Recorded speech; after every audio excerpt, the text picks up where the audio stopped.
Puis même le caca, c'est subtil aussi, tu vois. Mais vous savez, il ne faut pas parler théoriquement des films. Il faut les faire, il faut les montrer, c'est tout. À mesure que les femmes se familiarisent avec la technique et la possèdent naturellement, on change aussi le cinéma. Moi, j'aime bien dire aux acteurs que j'entends le bruit de leurs pensées, comme si c'était des cric-crac de mécanique. Oui, je crois que de toute façon, il est difficile à notre époque de ne pas être influencé par le cinéma. Bonjour à tous et bienvenue dans 3 films, une émission Cinésphère. Bonjour Guillaume et bonjour Benjamin. Bonjour Mickaël, bonjour Benjamin, j'espère que vous allez bien. Oui, ça va super bien, comme d'habitude quand je suis avec vous. Nickel. Non, c'est Michael. Non. Oh là là. Ouais, ça part de mes trucs parce que mes gosses disent Michael, donc Miguel, on Miguel. on commence très bien ce podcast. Ça fait pas Aujourd'hui, 5 minutes. nous parlons donc des films qui peuvent plaire à Guillaume. C'est Guillaume qui a eu cette idée-là. Donc, c'est des films qui pouvaient lui intéresser. On devait essayer de deviner. Est-ce que, vu qu'on se connaît bien, on y arrive à deviner nos goûts? Donc, nous allons un petit peu développer sur tout ça. Mais avant tout, est-ce que vous avez des choses que vous avez vues, que vous avez lues? Est-ce que vous avez joué à des choses ces derniers temps, Guillaume? Alors j'ai vu pas mal de films et de séries. Je suis toujours en train de continuer Game of Thrones en ce moment. J'en suis à la moitié de la saison 7. Et franchement, c'est pas Oui. mal. Pour moi, la saison 7, pour l'instant, c'est la meilleure. C'est là où il se passe le plus de trucs et où je me fais le moins chier. parce On est qu'il y a d'accord quand que c'est même- la dernière, la 7? Non, il y a la 8 après. Ah oui, ok. Et la 7, en fait, ce qui est cool, c'est que enfin les personnages importants commencent à se retrouver et on oublie un peu les sous-intrigues un peu nulles où on suit 40 000 personnes. Là, ça commence vraiment à prendre forme et j'ai hâte de voir ce que ça va donner. Il commence vraiment à y avoir des combats genre avec les dragons contre des armées et tout, et bah, c'est vraiment kiffant. Sinon, j'ai commencé Squid Game 2 aussi, parce que j'avais vu Ok. la première saison et bon, alors sans être un succès de ouf, hein, j'ai trouvé. Enfin, pour moi, hein, j'ai pas trouvé que c'était exceptionnel. C'était sympa, mais c'était pas non plus exceptionnel. Je me suis dit, vas-y, je regarderai bien la deuxième. Et bah, pour l'instant, oui, ça va. Je suis curieux de voir Ça se tient. J'ai pas essayé ça va de arriver. la regarder. J'avais plutôt à peu près apprécié la première, mais pareil, sans faire monter la hype non plus qu'il y a eu derrière. Mais la seconde, en fait, je trouvais que la première saison se suffisait à elle-même. J'ai même pas voulu Ouais. regarder la seconde du coup. Mais bon, en fonction de ce que tu en diras, peut-être que si tu me dis franchement ça Bah, se en vaut aussi vrai- bien et ça se tient aussi bien que la première saison, il y a moyen Je que crois qu'il y a que fasse du bon. 7... Ouais, je crois qu'il y a que 7 épisodes dans la deuxième saison qui font plus ou moins 1 heure tous. Et ouais, 7 ou 8 épisodes. Et bah là, j'en suis au... J'ai fini le troisième et le jeu commence dans le Ok. troisième parce que en fait, ce qui est cool, ce qui change du premier, c'est que t'as 2 épisodes en fait qui annoncent un peu le truc avant. Tu retrouves certains personnages de la première saison et bah, le problème c'est que je l'ai vu il y a très longtemps moi, la première saison. Du coup je me souviens plus très bien des enjeux et je suis censé reconnaître des gens et je fais ah ouais. Mais globalement je comprends et voilà, je suis curieux, je pense pas que ça va être un chef-d'œuvre mais je suis curieux de voir où ça va aller. Et sinon j'ai regardé 2 films.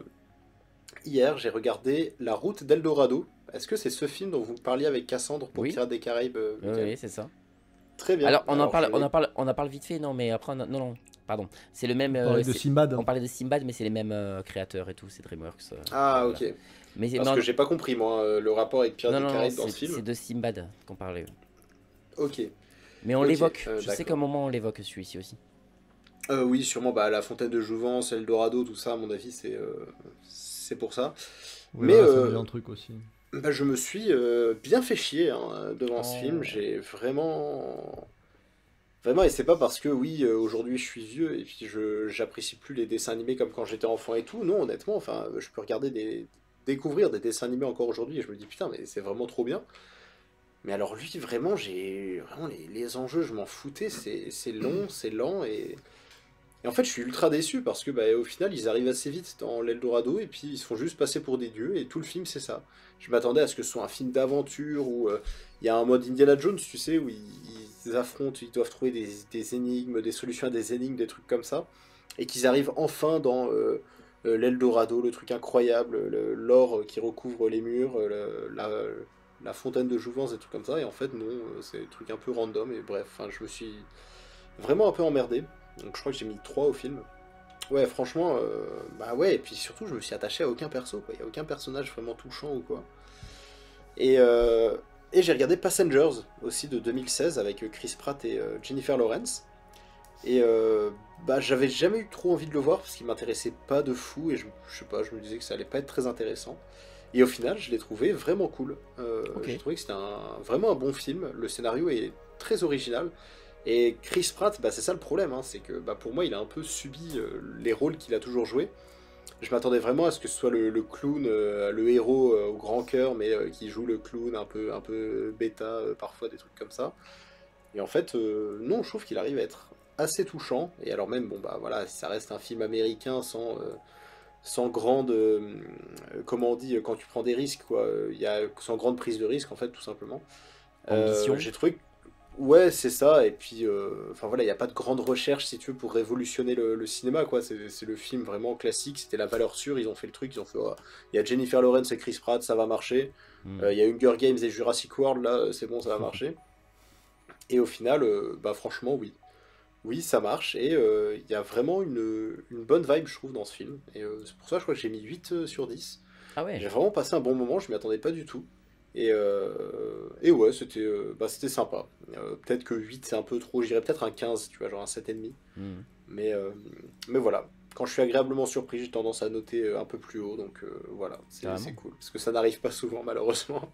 Bah, je suis d'accord, voilà, moi j'avais bien aimé aussi ce film. J'ai jamais vu. Moi, de mon côté, alors, dont je n'ai pas parlé dans le podcast quand on a enregistré le Cinésphère, j'avais vu Antoinette dans les Cévennes. Qui est cool, il est sympa, c'est un film français et avec Laure Calamy, et faut aimer la personnalité de Laure Calamy pour aimer ce film. Moi je l'aime bien justement, elle est un peu foldingue, et j'ai trouvé ce film très touchant en fait, parce que elle a l'air d'avoir un peu un grain cette meuf, et t'as envie de la suivre dans ses tribulations, où tu te dis voilà, elle est la maîtresse d'un mec. Et elle essaie de retrouver ce mec à tout prix, et alors qu'il sait qu'elle est partie, enfin elle sait qu'il est parti en famille avec ses enfants, sa femme et tout dans la montagne, et elle veut le retrouver là-bas, quoi. Enfin, tu te dis déjà t'as un problème, parce que tu peux te faire choper à tout moment. Et en fait, en gros, tu la vois traverser les Cévennes, elle rencontre plein de gens, c'est un film de rencontre, etc. Franchement, j'ai passé un bon moment. Et aussi, j'ai regardé la série Astérix, donc d'Alain Chabat, qui est très très bien. Voilà. À part le doublage qui est un peu claqué sur beaucoup de choses, tout le monde le dit, mais je confirme, il y a beaucoup de doubleurs de comédiens qui se plantent dans le doublage, essentiellement Panoramix qui est catastrophique. Et il y en a quelques-uns qui font très bien le taf, mais après sinon au niveau de l'aventure, de l'humour, du dessin, tout fonctionne très très bien dans cette série. C'est très très bien, ça me donne envie de le revoir. Mes enfants ils re-regardent déjà des épisodes, donc je suis toujours ravi. C'est une bonne porte d'entrée pour eux dans cet univers, et moi je suis content de voir que Astérix en animation ça fonctionne toujours aussi bien, quoi. C'est juste les films live action qui sont pourris, parce que l'animation c'est très très bien. Ouais. Pas tous, mais oui. Pas tous, non. Il y en a le dernier, oui. C'est vrai que contre César, ça allait quand même. Non. Oh non, je l'ai revu il y a vraiment pas longtemps. Ah ouais, moi aussi. Moi aussi, et franchement. Ouais, oui, bon, c'est pas un chef-d'œuvre, mais franchement, il est cool, quoi, tu vois. J'aime bien en fait ce côté. Oui, pardon, j'ai dit cool. J'aime bien ce côté un peu théâtre, tu sais, où tu sens que les décors ils sont fake et tout, enfin, que tout est un peu genre l'herbe elle est en plastique et tout. Je sais pas, moi il y a un côté que j'aime bien, et puis il y a plein d'acteurs connus dedans. Bah, il y a Geoffrey. Comment il s'appelle, Godfrey John, le russe dans GoldenEye. Le russe de GoldenEye. Voilà. Et non, franchement, ça allait. Alors évidemment, Mission Cléopâtre, il est incroyable. Mais oui, après, c'était de la merde. Mais franchement, contre César, je trouve que c'est le deuxième meilleur. Voilà, après, c'est peut-être que c'est un film de mon enfance, c'est la nostalgie qui parle, mais je le trouve sympa quand même. Et après, même Mission Cléopâtre, il est bien, parce que c'est un super film d'Alain Chabat pour moi, mais je sais pas si je peux considérer que je l'aime en tant qu'Astérix pour de vrai. Parce que au niveau de l'aventure, ce que je recherche avec le côté aventure d'Astérix et tout, ça passe vraiment à la trappe, quoi. C'est-à-dire qu'il y a plus ce côté aventure des Gaulois et tout dans le premier, comme tu dis. T'as vraiment cette sensation que dans Astérix 2, qui vraiment, enfin Mission Cléopâtre, c'est juste un prétexte pour faire vanne sur vanne. C'est la cité de la peur au temps des Gaulois en fait. Et c'est vrai qu'il y a plein de moments où je me dis, oui d'accord c'est bien, tu aimes l'univers d'Astérix, mais quand il y a des gens qui disent, franchement il a repris tout l'univers du Derzo, machin et tout, je fais non. Il a repris tout l'univers d'Alain Chabat. Il a mis tous ses potes dedans, il fait de l'humour du début à la fin à Alain Chabat. Arrêtez de vous voiler la face, je suis désolé, c'est un film d'Alain Chabat, ça se sent à 1000%, c'est pour ça que c'est très bien et que j'adore ce film, hein, je vais pas... Voilà. Mais je trouve que c'est un peu... Voilà, je trouve qu'il y a un peu de branlette en disant que c'est genre le film qui a tout compris d'Astérix. Parce que je crois pas du tout. Voilà. Non, je pense Bah, pas y a que ce peut-être soit un excellent film d'Astérix, non. Ah bah C'est tout le monde le dit un ça. excellent film. Il y a peut-être un côté, il y a peut-être un côté plus parodie d'Astérix que vraiment film d'Astérix, ou peut-être c'est là où déteint le côté Chabat.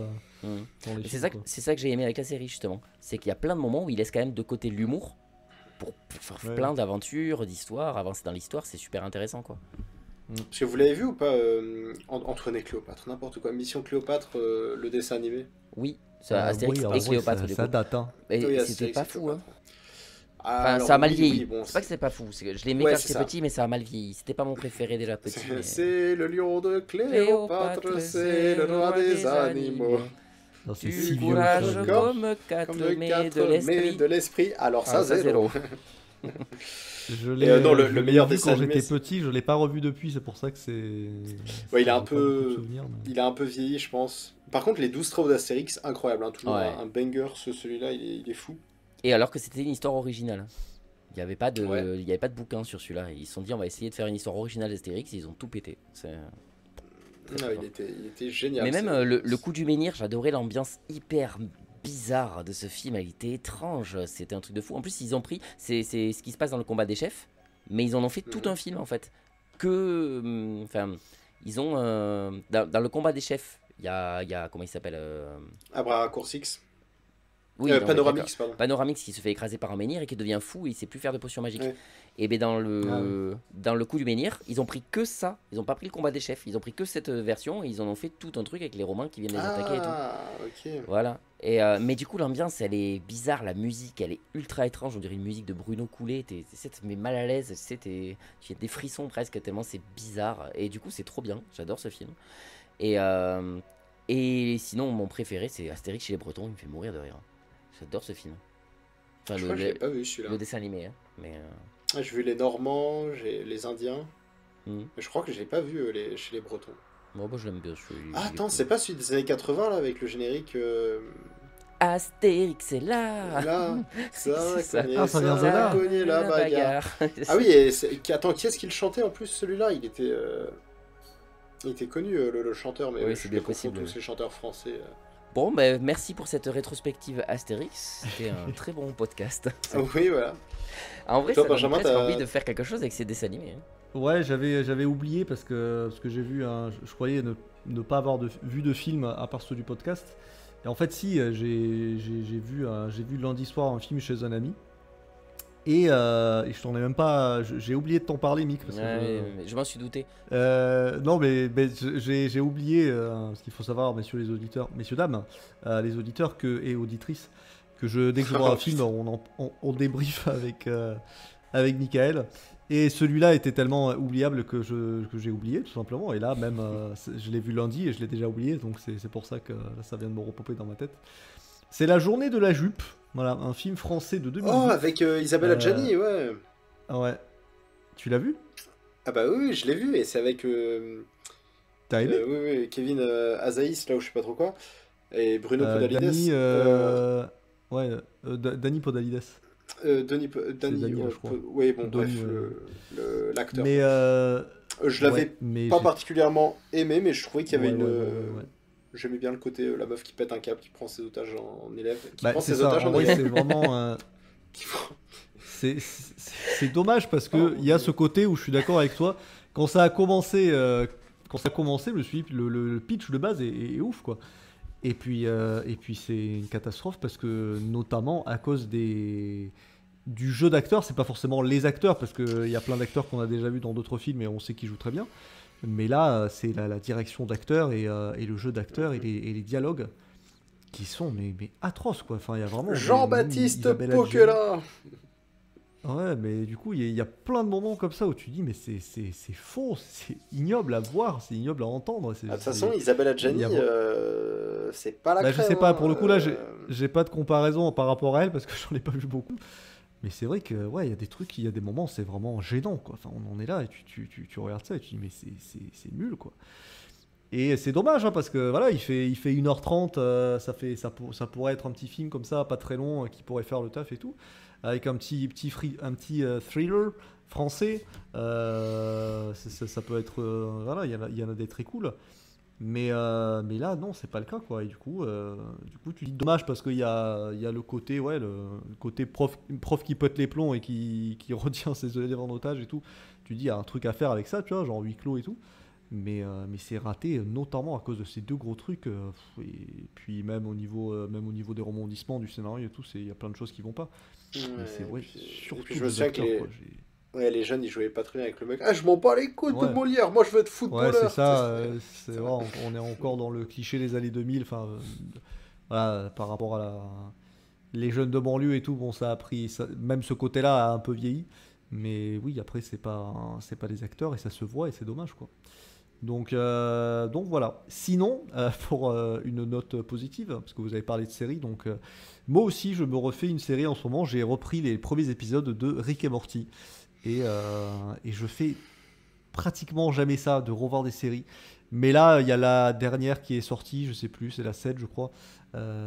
Et du coup, j'ai voulu voir la 7. Et en fait, en commençant, je me suis dit, mais il y a plein de trucs que j'ai oubliés parce que ça faisait un moment que je l'avais pas vu. Je me suis dit, bah vas-y, je me chauffe et je revois les premiers épisodes. Et c'est hilarant et ça me passionne. Cette série est incroyable, je trouve. C'est vraiment, il y a des épisodes, forcément meilleurs que d'autres. Mais il y a vraiment des trucs où c'est genre, il y a des épisodes où c'est fou rire sur fou rire à chaque scène et je ne m'arrête pas, quoi. C'est fou comme l'humour débile de ce truc me parle et je prends vraiment beaucoup de plaisir à le revoir. Et puis voilà, sachant que c'est des formats que j'aime bien, les trucs de 20 minutes comme ça passe tout seul. Tu le regardes en mangeant, ça passe et ça va très très vite. Et je crois qu'il n'y a pas beaucoup d'épisodes par saison en plus. Donc voilà, vraiment très content de revoir ça alors que ça m'arrive jamais. Mais ouais, je trouve ça très très drôle, quoi. Et alors, Les mecs d'ailleurs, sont des génies. petite chose aussi, histoire de changer un petit peu, mais c'est vrai que moi j'ai fini le dernier bouquin d'Hunger Games. Je parle que de celui-là parce que j'ai lu d'autres bouquins entre temps, mais c'est surtout celui-là, c'est un rapport avec la cinématographie, quoi. Et parce qu'il va être en plus adapté, bien sûr, au cinéma, comme d'habitude, ils vont tous être adaptés de toute façon. Et ce bouquin se concentre sur les jeux d'Haymitch, et donc le tuteur de Katniss dans la saga. Et il est cool. J'ai préféré celui sur Snow, mais ça reste un très très bon bouquin. Le président Snow, du coup. Pas mon chien. Et c'est le. Je pensais à Jon Snow, moi, donc. Mais mon chien s'appelle Snow par rapport à ce personnage d'ailleurs, Jon Snow. Tu voulais pas l'appeler Ghost plutôt? Non, mais c'est pas Comme moi qui l'ai appelé comme ça, chien. c'est mon ex-femme qui l'a appelé comme ça. Ah, d'accord. Ça explique tout. Voilà. Et bref, et donc du coup, il y a. Ouais, le bouquin est bien et il me tarde de voir ce que ça va donner en film, mais en même temps, je me dis, je crois que c'est le plus trash au niveau des jeux mortels. Je veux dire, il y a un mec qui se fait dévorer vivant par des écureuils mutants, mais genre, il reste plus que le squelette à la fin. Vraiment, tellement il se fait déchiqueter. Il est vraiment, c'est affreux. T'en as un où une gamine elle pète un câble et elle coupe la tête devant le personnage principal, devant Haymitch, elle lui coupe la tête à une gamine de 10 ans, quoi.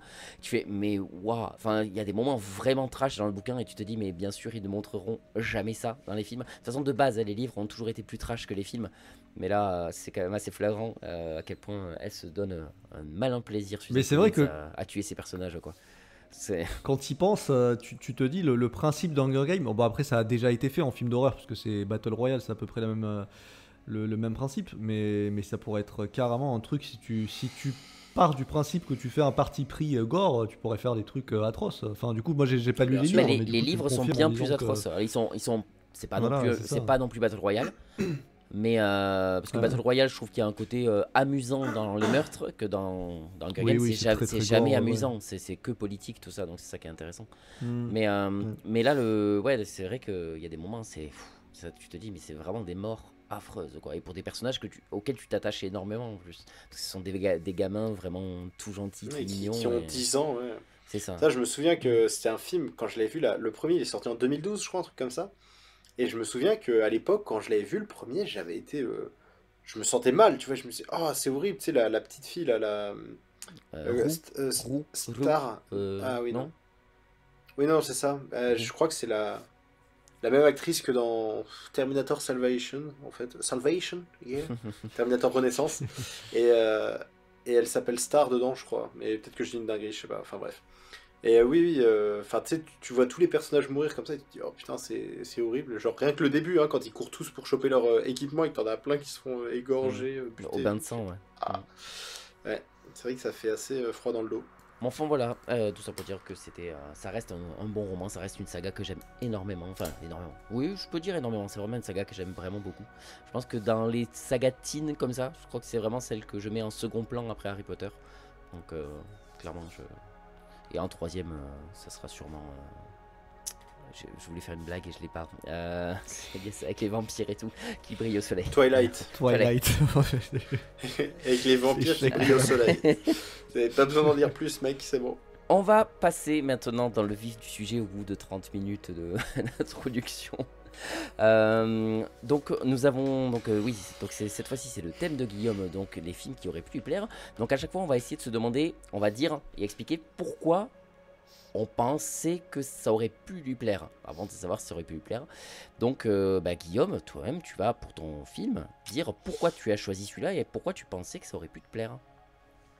Eh bien, mon film, du coup, j'ai choisi Ju-On. Donc, en gros, c'est The Grudge, mais la version japonaise, qui est sortie, alors je me rappelle jamais, en 2002 ou 2000, je sais Et non, pas. en fait, non, mais c'est 2002, parce qu'en 2000, c'est Ju-On, mais pas avec les 2 points The Grudge. Toi, celui que tu nous as montré, c'est Ju-On The Grudge.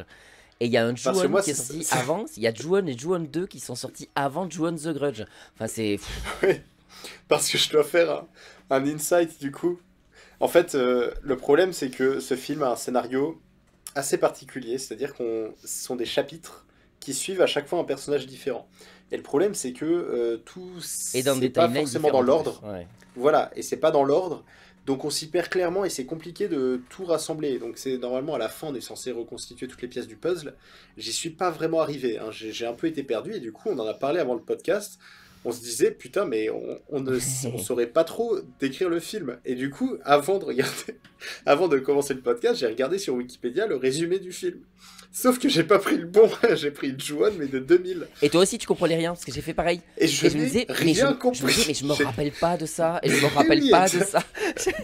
Mais attends, mais quoi les cours particuliers, quoi, avec la petite fille qui se moque d'elle. Mais attends, mais qu'est-ce qui se passe? Mais oui, c'est ça. Et là, je me suis dit, mais c'est ça, je me suis dit, j'ai vraiment rien compris au film. Et moi aussi. Et en fait, j'ai tellement pas compris qu'il y a des scènes que j'ai pas vues. Mais qu'est-ce qu'il vient foutre ce paquebot avec l'iceberg là au milieu de la maison hantée? Je comprends pas. Non, mais vraiment, j'étais complètement paumé. Donc du coup, j'ai choisi Ju-On, la version japonaise, parce que j'ai vu la version américaine avec Sarah Michelle Gellar là il y a déjà plusieurs années. Ce qui aide à la compréhension du film, du coup, d'avoir vu la version américaine, parce qu'il y a quand même beaucoup de choses en commun. Et surtout, j'ai vu un nombre incalculable de fois Scary Movie 4, avec, qui reprend entre autres The Grudge. Et du coup, forcément, je savais quasiment tout le temps ce qui allait arriver. Hein. C'est le problème quand tu regardes toutes les parodies avant de regarder les films. Tu te fais un peu spoiler. Du coup, j'ai regardé Ju-On, et c'est un bon petit film. Alors l'histoire, hein, c'est... alors je sais pas par où commencer, mais je vais faire dans l'ordre chronologique, on va dire, des événements. En gros, c'est juste une mère une femme qui a trompé son mari, pardon. Son mari s'en rend compte. Alors, je fais une coupure par rapport à ça. Elle trompe son mari. C'est officiel qu'elle le trompe dans la version américaine. La version japonaise, c'est juste une supposition du gars, mais jamais rien n'est confirmé. Voilà. Ah, ok. Bon, grosso modo, son mari est quasiment sûr qu'elle l'a trompé. Du coup, il tue sa femme, il tue son chat, il tue son fils, avant de, je crois, se tuer lui-même, un truc comme ça. Et en fait, grosso modo, il y a une malédiction qui est lancée sur la maison. Et chaque personne qui rentrera dans la maison sera hantée par les fantômes, par ce grudge du coup. Hein. Grudge, ça veut dire une espèce de ressentiment, on va dire rancune en anglais. Enfin, il n'y a pas Rancune, vraiment de ouais. traduction comme ça. Et en fait, bah, c'est juste chaque personne qui foutra le pied dans cette maison se verra hantée par ces entités-là et se verront mourir au bout d'un moment, grosso modo, chopées par ces entités. Et donc, bah, elles sont assez connues hein, aujourd'hui. Donc, t'en as deux, hein. T'as le fils donc, qui s'appelle Toshio, je crois. Ouais. C'est le petit garçon tout Toshio. blanc avec ses yeux noirs. Toshio! Et c'est horrible parce qu'à chaque fois je repense à Scary Movie 4 quand il parle avec Cindy et qu'il parle japonais, il dit que Toshiba des marques. Kazawaki. Toshiba, sushimi, sashimi. Je fais, oh putain de merde. Donc à chaque fois j'y pense. Et puis la plus connue, hein, celle qui fait des bruits de gorge là, gutturaux dégueulasses, genre. Et du coup voilà. Bah, grosso modo, alors il y a plein de gens qui rentrent, il y a plein d'histoires différentes, il y a une collégienne qui rentre ici avec ses amis parce que la maison, c'est la légende, la maison est hantée, elle entre ici avec ses amis. Bon, en gros, parce qu'il y a plein de gens qui finissent par mourir dans cette maison, donc il y a un policier qui est mis sur l'enquête, il va dans la maison, mais du coup, vu qu'il va dans la maison, lui-même commence à être hanté, et à un moment, il ouvre une porte et il voit sa fille avec ses amis qui montent les escaliers, qui vont en haut, etc. Et c'est à ce moment-là que j'ai compris, enfin, parce qu'au début, il voit des collégiennes, je me dis, oula, qu'est-ce qu'il Il fait là? prédit le Il a un futur, en rêve gros. il a un rêve érotique ou quoi? Bah, je sais pas, je crois que c'est peut-être dans le passé, hein, qu'elle était rentrée, elle. Et Alors, peut-être que du coup... je dis Ah, ça mais parce que, elle encore le une fois, voit c'est parce que aussi, j'ai ouais, je sais lu pas. parce que j'ai Ah, lu bon, bah, ok. la fiche Wikipédia et clairement, c'est écrit qui voit le futur. Hein. Ok. Et bah, Moi j'avais compris le contraire, Alors, il est justement. projeté Je dans croyais l'avenir. qu'il était. Ouais. Toyama se rend à la maison des Tokunaga avec la ferme intention d'y mettre le feu. Il y fait une expérience étrange, projetée dans l'avenir. Il se trouve nez à nez avec sa fille Izumi, devenue adolescente. C'est-à-dire que là, à ce moment-là, elle n'est pas encore adolescente. À ce moment-là, Ok. donc ça, en fait, Ah, putain, ouais, tout mais le ça- pan avec les gamines, c'est bien plus tard que ça se passe. Lui Mais est ça, déjà comment mort on depuis est Ça longtemps. censé m'étonne pas le que j'ai savoir, rien en fait? compris. Ouais, Comment on c'est est ça, censé le c'est- savoir? Ils le disent à aucun m'étonnes qu'on moment. n'ait pas compris, quoi. Ouais. Ouais, c'est un bordel sans nom. Enfin bref, voilà. En gros, tout se passe autour de la maison. Et au bout d'un moment, il y a la... Je sais pas, c'est la meuf qui était venue s'occuper de la mère, qui était malade ou je sais pas trop quoi, qui était... Enfin ouais, bon bref, c'est un peu compliqué. Il y a une héroïne, grosso modo, qui s'appelle Rika, je crois. Et elle va finir par comprendre la malédiction avec des flics. Et bah, il y a cette scène à la fin où je sais même pas comment elle s'appelle, la mère, donc le fantôme, hein, la femme fantôme qui C'est descend les marches Kayako. Kayako, voilà, qui descend les marches de l'escalier en mode bien flippant, voilà, en rampant, recouverte de sang. Et là, il y a les flics qui rentrent, et je sais même plus comment ça se finit, en fait, le film. Enfin, j'avoue que j'étais un peu déçu, parce que, bah, évidemment, The Grudge, moi, je le compare constamment à The Ring, qui sont Ah ouais. deux films américains tirés de films japonais. Et le problème, c'est que bah, The Ring, je les ai tous vus, les films, le Cercle, là, je les ai tous vus, ils sont pas mal. Et je me suis dit, bah attends, j'ai vu tous les films américains, pourquoi je regarderais pas l'original japonais de 98? Et j'ai regardé du coup Ringu, je sais pas comment on doit dire, et il était trop bien, il était Ouais. trop bien. Et On c'était l'avait vu, tellement... nous, justement, dans le Mm. cadre de quand on faisait ça avant de faire le podcast. On avait vu Ringu aussi. Ouais. Et c'était cool. Et je l'avais trouvé trop bien, et puis cette espèce d'ambiance sonore ultra bizarre avec cet instrument, genre...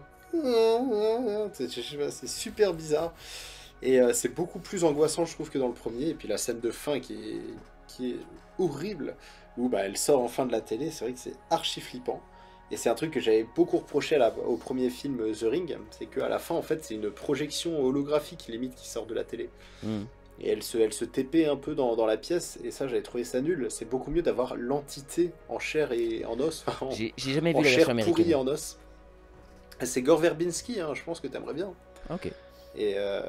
Et du coup, voilà, donc j'avais adoré, et là je m'étais dit, putain, mais j'ai adoré The Grudge, la version américaine, enfin adoré, moins que The Ring, mais j'avais trouvé ça bien. Vas-y, let's go, je me regarde la version japonaise. C'est pour ça que j'ai choisi ce film, hein, je l'avais jamais vu. Et alors, je l'ai trouvé bien, c'était cool, mais ouais, bah clairement le scénario, moi, ça m'a complètement paumé. Et c'est vrai que bah, au bout d'un moment, j'ai un peu décroché, en fait, je comprenais pas ce qui se passait dans le film.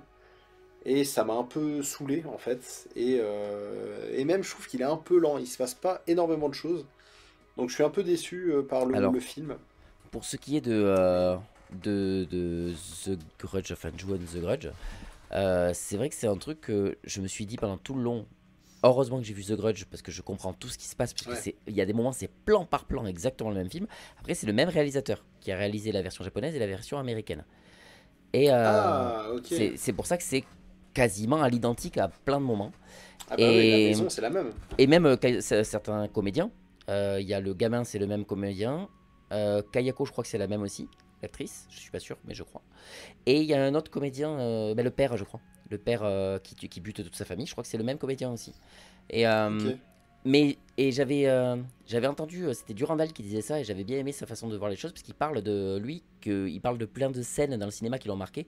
Et il dit, il y a une scène qui m'a marqué énormément dans le film The Grudge, version américaine, c'est la scène du lit, quand elle se fait choper sous la couverture. Parce qu'il dit, cette scène, il dit, normalement, dans un lit, c'est l'endroit où tu es le plus en sécurité dans ta tête, en fait. Tu te dis, je me cache sous ma couverture. Et le fait que le fantôme vienne te chercher ici, c'est affreux, en fait. Vraiment, il disait à quel Ouais, point pour bien. lui, ça lui foutait une angoisse pas possible.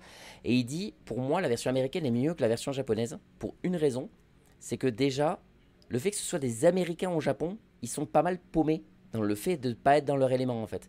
Et donc déjà, tu as ce malaise pour eux de se sentir perdus dans ce milieu où ils ne Dans comprennent une pas tout. culture différente. Et tout, donc, ouais. t'es encore plus empathique avec eux, du coup, toi en tant qu'occidental. Ouais. Et donc, tu flippes encore plus. Et j'ai l'impression, pas bête, même hein. pour aller plus loin, moi j'ai l'impression qu'il s'est débarrassé de tout ce qu'on comprenait pas en fait, et de tout ce qui était en trop dans sa version originale. Il s'est dit, oh, je vais Mhm. refaire la même chose, mais mieux rythmé. Je vais enlever les trucs un peu trop où il y a trop d'histoire pour me concentrer un peu plus sur une histoire.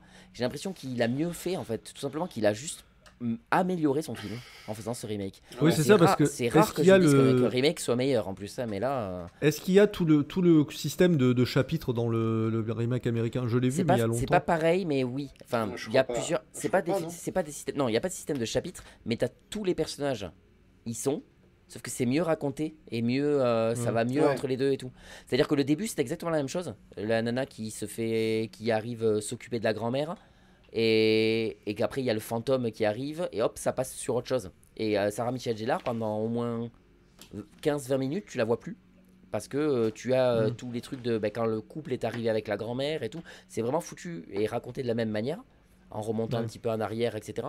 Sauf que c'est mieux raconté. C'est plus. Je sais pas, je trouve ça moins brouillon en tout cas.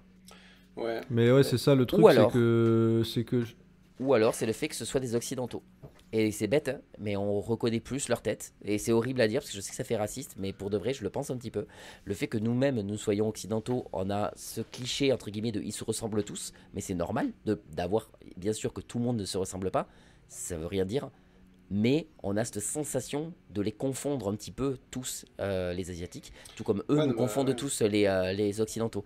Et le truc c'est que quand tu vois des occidentaux, je pense que tu as aussi ce truc de bien voir la tronche et de bien les reconnaître les gens et pas te dire qu'ils sont interchangeables, tu vois. Et encore une fois c'est vraiment bizarre dit comme ça. Oui, Mais là, non, mais je comprends ce que tu veux dire. Bah, Du coup après, je me sens moins perdu ouais. aussi pour ça, tu vois. Moi, je pense pas forcément que. Enfin, peut-être que c'est lié à ça, oui. Après, je trouve qu'il y a un truc, un élément qui pèse un peu dans la balance occidentaux-orientaux, ouais, ils se ressemblent tous. Euh, je trouve que c'est plus légitime pour nous, hein, je suis désolé de dire ça, parce que bah, ils ont tous la même couleur de cheveux, le même grain de peau et tout, alors que les occidentaux, t'as beaucoup plus, enfin t'as des blonds, t'as des roux, t'as des bruns, t'as des châtains, t'as des gens qui sont ultra la peau mate, t'as des gens qui sont ultra pâles, enfin t'as un peu un mélange de tout, mais je pense que de toute façon, oui, ça a pas beaucoup aidé, parce que moi j'étais perdu avec les personnages pendant tout le film. Et, euh, et ouais, alors je lui ai mis un petit 7, je crois, au film. Ok. Mine de rien, parce que bon, voilà, je pense que c'est 13, 14, parce que ça reste quand même un film qui est cool. Et ce qui est drôle, c'est que je crois que moi, c'est dans le Grudge 2 ou 3, la version américaine, qu'il y a des étudiantes qui vont faire les les cons dans la maison hantée, et t'en as une qui tombe nez à nez avec Kayako, là, et elle se chie dessus, et puis après elle se fait hanter. Donc faudrait que je les revoie, les Grudge. Mais en tout cas, ouais, je pense que c'est une... Enfin, je suis pas sûr qu'il y ait des étudiantes comme ça dans le premier film. Je suis pas sûr qu'il y ait ça. Je crois que c'est un truc Non. qu'ils ont peut-être repris pour un film d'après. Mais j'avais vu aussi The Grudge sorti en 2020 avec comment elle s'appelle Lynn Shay, je crois, celle qui joue Elise dans les Insidious Ok. et l'institutrice dans Freddy les Griffes de la Nuit aussi. Elle joue dans The Grudge de 2020 et alors lui il est vraiment une bouse celui-là et c'était chiant, c'était nul, enfin vraiment il y avait vraiment pas grand chose donc voilà. Mais voilà, j'ai fini sur le film, enfin j'ai pas grand chose d'autre à dire, c'est ouais, peut-être que je mettrais plus 6 que 7 en vrai, genre 12, 13, j'en sais rien, mais voilà. Je sais pas ce que vous en avez pensé, toi Benjamin, si t'as bien aimé ou pas. Bah, moi, je me suis quand même assez ennuyé, surtout que, comme on dit, hein, quand tu comprends rien à un film, c'est plus dur de t'investir dedans. Et là, c'est vrai que plus ça allait, moi je comprenais, et plus je m'ennuyais, et plus je passais un mauvais moment devant le film. Donc c'est vrai que à la fin, concrètement, le niveau ressenti, c'est plus un 4 sur 10 que voilà, parce que ouais, y a trop de personnages et puis c'est vrai que au début, dans les premiers personnages, dans le système de chapitres là, t'arrives à avoir quand même une cohésion dans les personnages parce que tu les vois tous dans la scène d'avant et tout, donc tu te dis ah oui, elle c'est la sœur, lui c'est le mari et tout. Mais en fait, plus ça va et plus t'as des personnages que tu vois pas au début et qui pop-up un peu comme ça. Et à la fin, tu te retrouves avec des gens qui n'étaient pas là du tout au début et que tu vois et que tu as l'impression qu'ils sont là juste pour avoir leur chapitre, mais qui sont un peu indépendants. Et plus ça va comme ça et plus tu as plein de chapitres à un moment, j'avais presque un peu l'impression de voir un film à sketch sur le même thème, sur la même entité ou quoi. Mais je me disais, mais ça continue. Enfin, il y a un lien quand même, à part le fantôme, parce que là, j'avais vraiment l'impression qu'il y avait ces trucs de, voilà, on te raconte plusieurs petites histoires. Mais du coup, à la fin, j'étais là. Et puis, oui, enfin, comme on disait sur la temporalité et tout, j'avais pas du tout compris que le père avait des flashs dans le futur et tout. Parce que, enfin, encore une fois, là, c'est le genre moment-là, de il est truc. vraiment abusé, ouais, après. Ouais, mais c'est ça, mais c'est le genre de truc où tu peux établir des règles dans un film un peu fantastique et tout et dire voilà, c'est ça. Mais non, mais oui, tu expliques et en plus tu fais pas apparaître des visions comme ça parce que dans tout le film, il y a personne qui voit dans le futur, il y a pas de flash, enfin de flash forward ou quoi.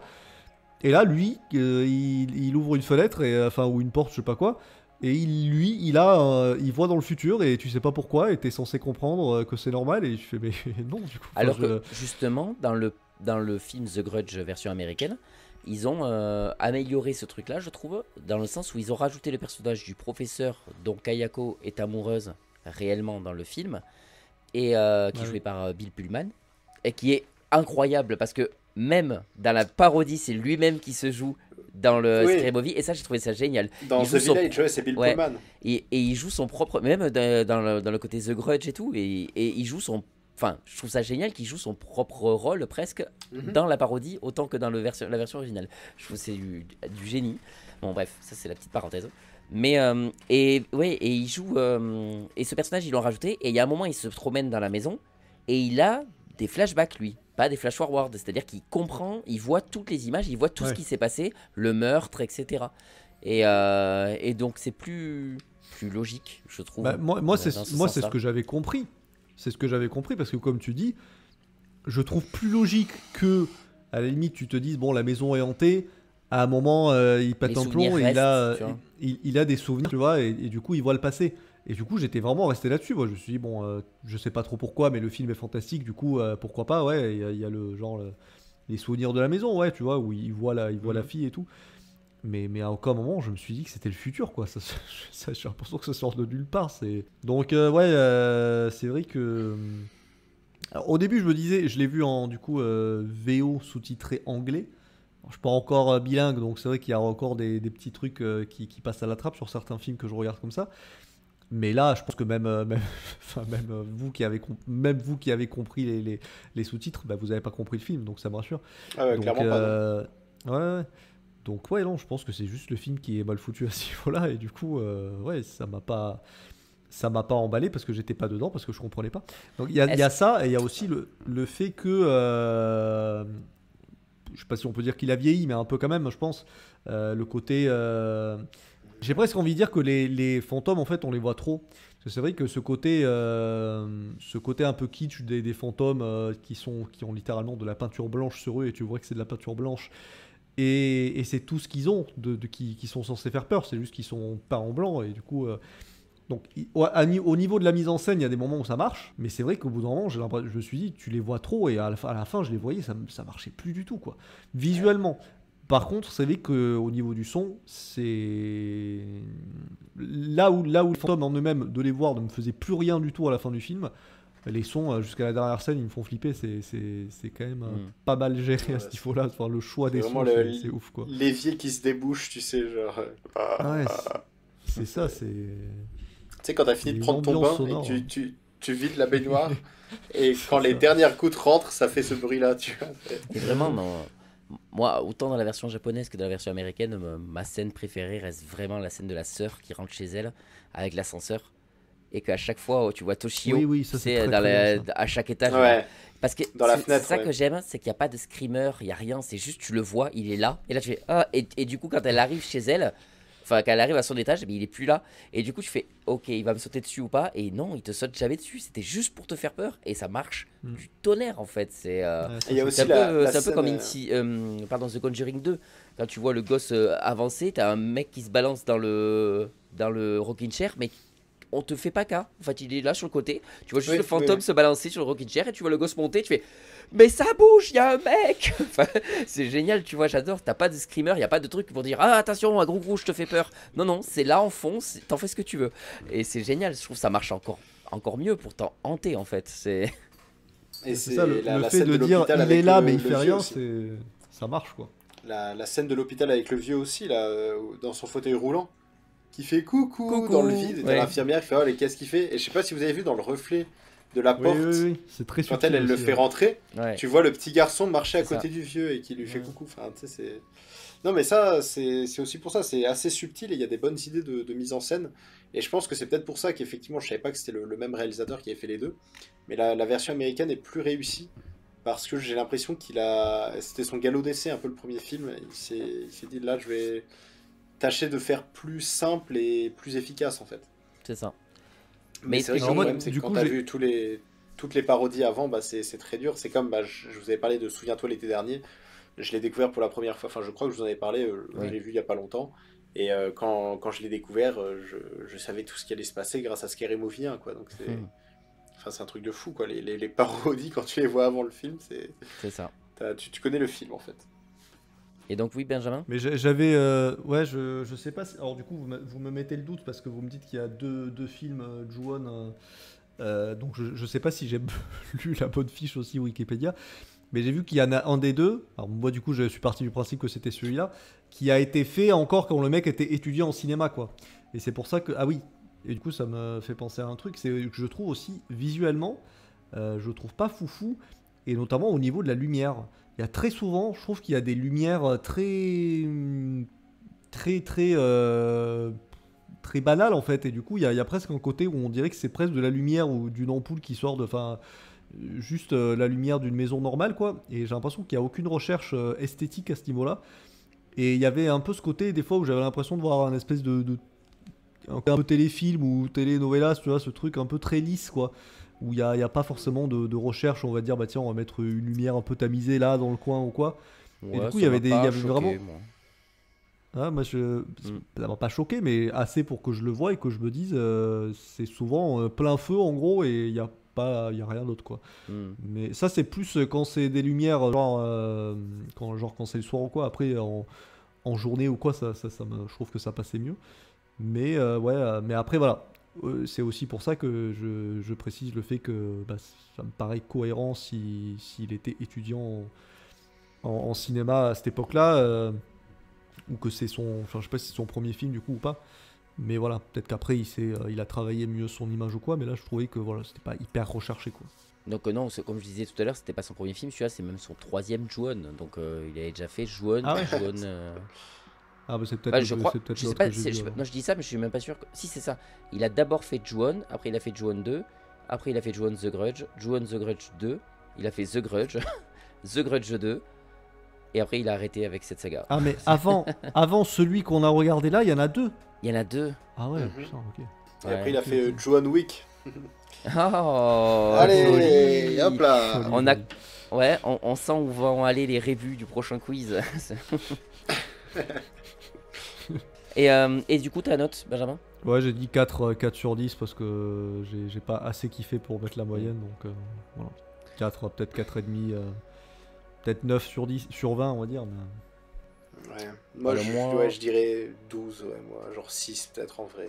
C'est ça, moi je suis sur un 6, 5, 6,5. 5,5, 6, moi. Voilà, c'est parce que, encore une fois, c'est parce que je crois qu'il souffre trop de la comparaison avec le premier dans ma tête. Et que comme je trouve le premier mieux, celui-là je lui baisse trop la note, je pense. Donc voilà. Mais ça reste quand même. Le premier, tu veux dire The Grudge? L'américain. Non, pardon, oui, l'américain. avec le premier que j'ai vu, excusez-moi. Oui, Oui. je le confonds, enfin je le compare beaucoup trop avec celui-là. Mais du coup, après, ça reste, je suis d'accord avec toi, Guillaume, ça reste quand même un bon film. Je trouve que c'est. Tu parles de ça a mal vieilli, Benjamin, je comprends au niveau de l'esthétique. Par contre, au niveau des thèmes et de la façon de faire de te faire peur, de faire de l'horreur et tout, je trouve que c'est toujours très très. Mais, Oui, la je mise en trouve ça- scène Ouais. est bonne, ouais. Ouais, ça reste, j'ai perdu le mot, mais très moderne, quoi. Enfin voilà. Mm. Donc pour moi, ça reste quand même un bon film, quoi. Voilà. On va maintenant passer sur donc mon film, qui est Joyeuse Funérailles. Pourquoi j'ai choisi ce film? Alors bien sûr, quand on pense à Guillaume, on peut penser à plein de choses. On peut penser à des gros baraquets qui font de la bagarre ou des choses comme ça. Mais aussi... Et des voitures. Allez, bagnole. Et les On peut libards. aussi Allez. penser à... Moi, je sais pas pourquoi, c'est le premier qui m'est venu. Pour de vrai, plein de fois, j'ai voulu changer. Parce que je me suis dit, ce film est sympa, mais il est juste sympa. Il est rien de plus que juste sympa. Moi, je sais que je l'aime bien. De l'avoir revu, j'ai passé un bon moment.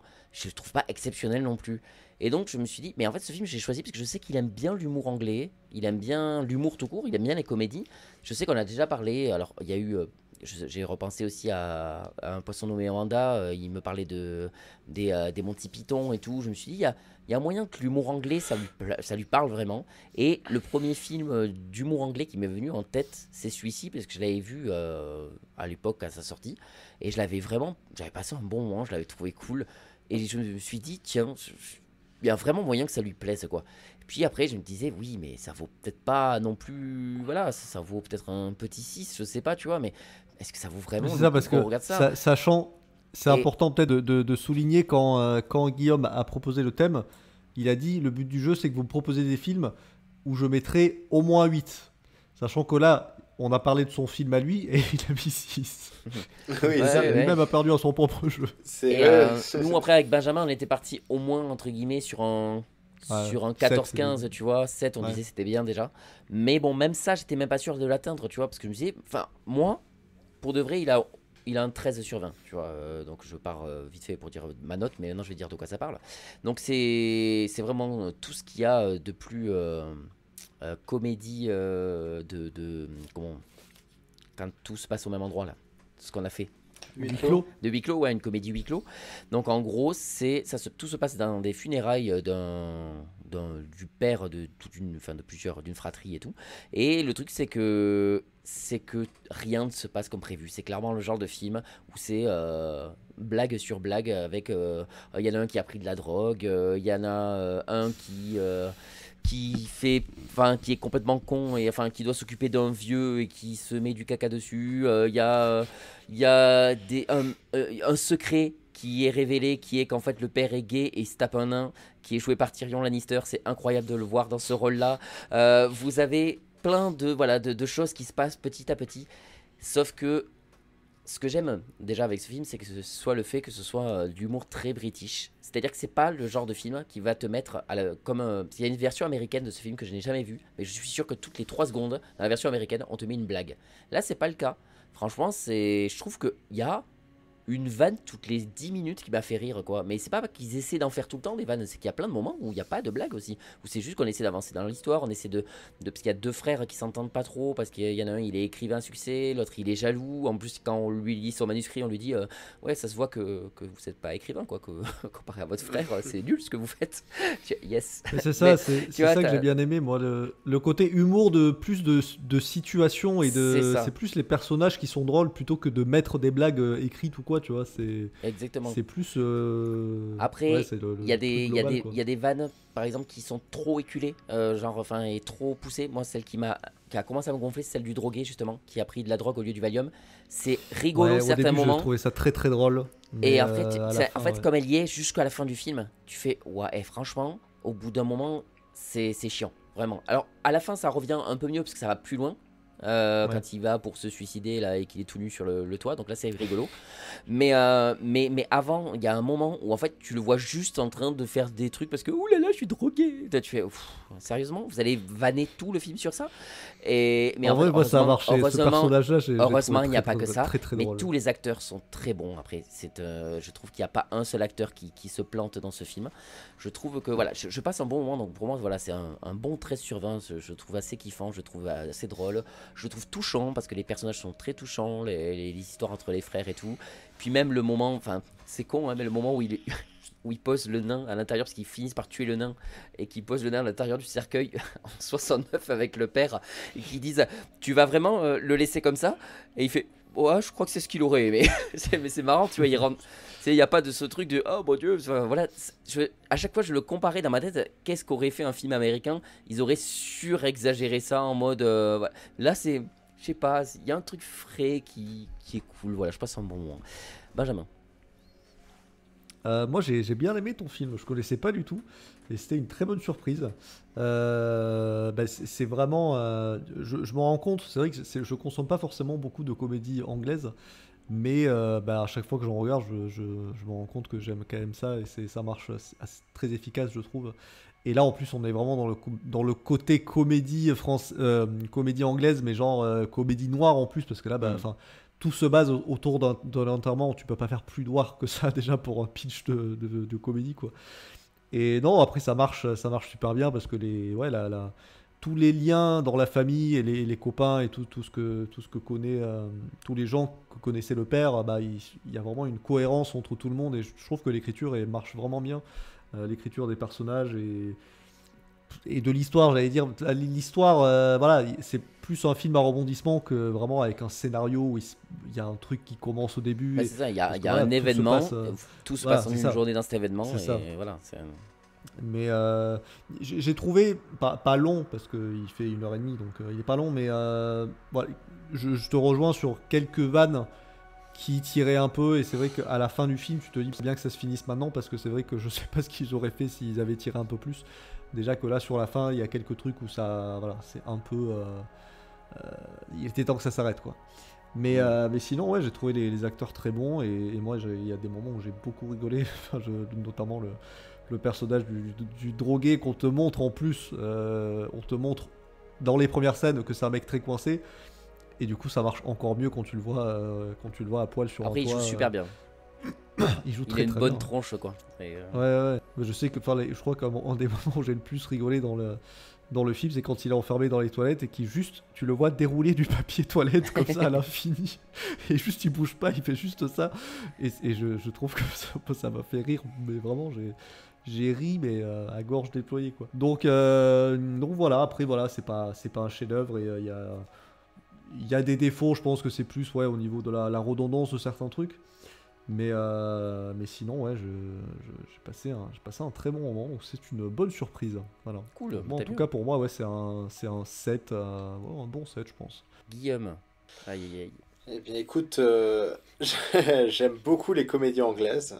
Moi, à la base, je suis un grand fan des Richard Curtis, des comédies de Richard Curtis, j'oublie des mots. Donc c'est-à-dire les 4 mages, un enterrement, Love Actually, Coup de foudre à Notting Hill, tous ces trucs-là, les trucs mi-romantiques, Bridget Jones, Il était temps, etc. Tout ça, c'est des films que j'aime vraiment bien. Et effectivement, l'humour anglais, moi, ça marche complètement sur moi. Après, j'ai trouvé que celui-là, c'était un peu en dessous quand même. des films que j'ai pu te dire. Je trouve que c'était quand même un bon film. J'aime beaucoup et je serai jamais rassasié de films. Enfin, j'encouragerai toujours les Anglais à faire ce genre de comédie parce que je trouve qu'ils sont super forts pour créer ce genre d'ambiance de comédie et de comédie subtile. Comédie, cette espèce de comique de quiproquo, de comique de situation. C'est ce que tu disais, Benjamin. J'apprécie énormément ça. Pour moi, c'est les meilleures comédies. Après, j'avoue que dans celui-là, il y a un côté un peu pièce de théâtre qui m'a un peu gêné, moi. Je trouvais le fait que ce soit un huis clos, je pense que c'est ça qui m'a un peu dérangé.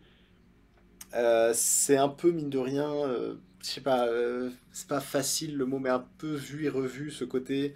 On va à un truc très sérieux, il faut faire attention, il faut pas faire de conneries, et puis il y en a un qui va être drogué, il y en a un autre qui va déclarer un peu sa flamme à une meuf, la forcer, etc.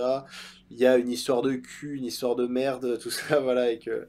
D'ailleurs, c'est très perturbant parce que du coup, je suis en plein cœur de Game of Thrones en ce moment, donc il y a Tyrion Lannister, évidemment, et Peter Dinklage dans le film, mais il y a aussi, et c'est ça le plus perturbant, le Maester du mur, vous savez, pour la Night's Watch, là, le truc où Jon Snow il fait partie. C'est lui. Le Maester, là, le vieux descendant Targaryen, qui finit par mourir dans la saison 5 ou 6, je crois, c'est le vieux qui se chie dessus. Ok. Donc c'est très perturbant. Ah ouais. Mais je trouve, ouais, encore une fois, en fait, ça me dérange pas que les personnages soient pas ultra intéressants, parce que oui, c'est un peu ce que je trouve dans le film. J'ai pas eu de personnage auquel je m'attachais particulièrement, à part peut-être le drogué, effectivement. Ah Que ouais, lui, j'aimais bien. moi c'est les deux frères, hein, l'écrivain et l'autre, je les ai beaucoup aimés. Ouais, Moi. je Ils m'ont trouvais beaucoup leur touché, ces deux-là. relation était cool. Leur relation. Ce côté un peu conflictuel, Ouais, je sais ils pas. s'aiment bien, mais en même temps il y a de la jalousie et tout. Enfin, j'ai bien aimé. Ouais, je sais pas, je suis pas trop rentré dedans. Et puis pareil, la résolution à la fin, je trouvais ça un peu... Ouais, le mec qui fait tout un pitch alors qu'il y a le cercueil qui est ouvert avec un nain dedans drogué. Enfin, tu sais, le gars qui fait son pitch, genre, écoutez, oui, enfin son speech, j'ai découvert ça de très important. Et puis tu sais, t'as la mère qui le regarde, les larmes aux yeux. T'es là, tu te rends compte que le cercueil de ton mari est ouvert, il y a quelqu'un qui vient d'en sortir avec les yeux injectés de sang. Enfin, genre, tu prends une pause pour écouter ça, quoi. Et même Peter Dinklage, je crois, il le regarde, il l'écoute, il fait. Ouais, je comprends. Enfin, non, mec, t'as pris 5 tasses, t'as failli mourir, t'as 3 personnes, enfin 5 personnes qui ont essayé de te tuer 3 fois. Enfin, je sais pas. Et pareil, bah, ce que j'aime bien aussi dans ces films, c'est que tu reconnais plein d'acteurs anglais que t'as vu dans tous les films, que t'as vu dans Love Actually, que t'as vu dans Bridget Jones, tout ça. C'est quelque chose que j'aime vraiment bien. Mais je trouve quand même que celui-là était un peu en dessous des autres, et j'ai mis la même note que toi, Michael. Pour moi, c'est 6,5, je dirais. Je dirais 13 en vrai. Et si je devais choisir entre 6 et 7, peut-être que je mettrais 7, effectivement, parce que c'est une Pour comédie l'affection des films anglaise. anglais, ouais, je vois ce que tu veux dire. Voilà, c'est ça. Mm. Et mine de rien, j'aime beaucoup les acteurs. Je trouve qu'il y a toujours ce charme, cette élégance dans ces films-là. Mm. Et Il joue avec un sérieux et avec vraiment une. ouais. Tu as presque l'impression que tu réagirais réellement comme ça dans la vraie vie, tu sais, enfin, sur Bah, c'est beaucoup ça. de choses, quoi. C'est là la force de ces Ouais. films-là, c'est comparé aux films américains où tu sais, c'est ultra exagéré dans les comédies et tu te dis mais jamais personne se comporterait comme ça. C'est Mm. ça qui marche en fait avec les comédies anglaises et qui les rend touchantes, c'est que ce sont des gens normaux en fait, à qui il Mm. arrive des tuiles et ils réagissent tous, ils essayent tous de réagir avec dignité comme n'importe qui ferait. Alors qu'aux États-Unis, c'est ah bah non, il a encore chié dans son froc. Alors que là, c'est ah non, non, non, cache-le, faut pas que mon père le voie. Tu sais, c'est Puis des même trucs comme ça, tu le vois. caca, c'est subtil aussi, tu vois. C'est pas genre il a la main vraiment couverte de merde et tout, il a juste des Attends. taches de caca sur lui. Est-ce Et il est en que je panique. t'en supplie, je t'en supplie, est-ce que tu peux mettre cet extrait juste en introduction de l'épisode? Même le caca, c'est subtil. Vraiment, je veux cette phrase en introduction du podcast. Dans cet épisode, le caca, c'est subtil. Bonjour à tous, bienvenue dans 3 films. Oui, non, Moi, bah je suis oui, pour, hein. c'est ça qui est... Ça demande un peu de montage, mais je suis chaud. Et oui, enfin moi c'est la scène qui m'a fait le plus rire, je pense, dans le film. C'est celle où le gars transporte le vieux et même si tu le vois venir à des kilomètres, le fait qu'il se fasse chier sur la main, évidemment en plus c'est le germaphobe du groupe qui regarde sa main avec horreur et fait ah. J'ai eu une petite pensée pour l'enfant de The Visit d'ailleurs. Oui, moi grave, aussi, pareil. j'y ai pensé directement, ouais. Mais non, mais voilà, c'était. J'apprécie parce qu'effectivement c'était un bon call et c'était... Alors je sais pas si je peux dire que c'était risqué parce que les comédies anglaises... Bon, cela dit, il y en a quelques-unes, vraiment je suis pas du tout rentré dedans. Dans certaines comédies anglaises, genre la trilogie du Cornetto, moi, ça n'a pas du tout marché sur moi. Je me suis fait chier devant ces films, un truc de fou. Aucun des trois? Il y a que Hot Fuzz où je me suis un peu amusé. Ah bah voilà, j'espère, c'était oui, cool. c'est le meilleur. Mais Mais, ouais, putain, j'adore ces films. Alors Pour moi, le c'est 3 Showtime, moins, le meilleur. mais les deux premiers, enfin Shaun of the Dead, je les mets quasiment au même niveau, mais Hot Fuzz au-dessus. Vraiment, Pour moi, Shaun j'adore of Hot the Fuzz. Dead, non, je me suis fait chier. Et il y en a pas mal, hein. C'est un peu à qui tout double. Donc là, t'as... Enfin non, qui tout double pas vraiment, parce que du coup, t'as trouvé le pile entre-deux. Donc... Mais voilà, je suis reconnaissant. C'était un film dont j'avais jamais entendu parler. Donc je suis content de l'avoir vu. Je suis pas sûr que c'en serait un que je reverrai comme j'ai pu revoir Coup de foudre à Notting Hill ou 4 mages, un enterrement. Bah, si tu veux te faire la remake américain pour vérifier si c'est... Oui, bon, on va voir, hein, mais avec Sean William Scott et Adam Sandler. Eh ben, nous allons maintenant passer au dernier film, qui est le film de Benjamin, et tu vas nous dire avant tout pourquoi tu as choisi ce film-là. Alors j'ai choisi American Gangster. Pourquoi? Bah, tout simplement parce que c'est déjà un de mes films préférés, tout confondu. Je pense qu'il est dans mon top 10, voire top 5, parce que j'aime beaucoup ce film. À chaque fois que je le revois, je comprends pourquoi j'aime beaucoup ce film et pourquoi c'est un de mes films préférés. Et je me suis dit que voilà, c'est un film de gangster, donc c'est donc une histoire vraie. C'est l'histoire du gangster afro-américain Frank Lucas, qui vivait dans le... Alors c'est Harlem, c'est ça? On est bien d'accord? Ouais. Enfin, New York. À New quoi. York, ça se passe le film, voilà, ouais. Et du coup, voilà, ça raconte le moment où il a pris la succession de son boss qui décède au début du film. Et il y a aussi toute une histoire avec le flic qui va le coffrer, donc joué par Russell Crowe, sachant que Frank Lucas est joué par Denzel Washington. Et donc là, il y a le truc classique du flic qui essaye de coffrer le dealer de drogue, en gros, le gangster. Sachant qu'avec ces deux persos, il y a aussi un troisième qui vient se rajouter qui est très important. C'est un flic corrompu, donc un ripou, joué par Josh Brolin. Ouais. Et du coup, il y a aussi tout un truc sur le flic joué par Russell Crowe qui est un peu représenté comme la justice à l'état pur, parce que justement, dès le début du film, il est déjà contre ses collègues parce qu'il y a beaucoup de flics ripoux à New York à cette époque-là. Et du coup, il y a aussi cette enquête et toute une affaire qui se met en place pour justement coffrer un maximum de flics ripoux de New York, quoi. Et j'enchaîne avec mon avis du coup. Oui, vas-y, bien sûr. Donc ouais, c'est un film que j'adore. Je trouve que tout est bon dans ce film. Je sais qu'on avait parlé justement, Michael aussi, à l'époque où on critiquait des films comme ça, mais sans faire de podcast. Et le moment où je t'avais proposé ce film, c'était quand tu parlais d'un film qui avait une bonne narration pour toi. Enfin, on devait donner des films où on trouvait que la narration était nickel.